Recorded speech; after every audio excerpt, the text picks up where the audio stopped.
Sono tutti da chiarire i motivi e i contorni dell'accoltellamento avvenuto nelle prime ore della giornata lungo viale 11 febbraio a Bassano.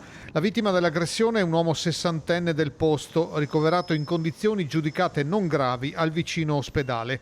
Il fatto è avvenuto lungo una strada solitamente molto trafficata che costeggia gli uffici delle poste centrali e attraversa la città, ma l'orario erano circa le 7 e l'assenza dei flussi legati alle scuole superiori rende più difficoltosa la ricerca di testimoni che possano aver visto qualcosa.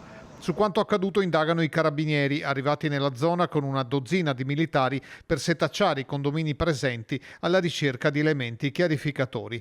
Sulle indagini rimane un riservo strettissimo da parte dell'Arma, che al momento ha solo confermato il fatto.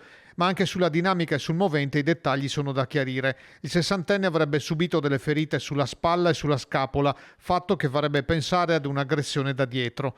Resta da verificare se i due si conoscessero e se ci fossero motivi che abbiano portato all'aggressione o se, come nel caso avvenuto a Treviso, che ha avuto come vittima il direttore generale dell'ULSS 7 Carlo Bramezza, sia stata una violenza cieca e casuale. Dopo le risse avvenute di recente in orario serale e notturno, ora a Bassano si alza ulteriormente la guardia.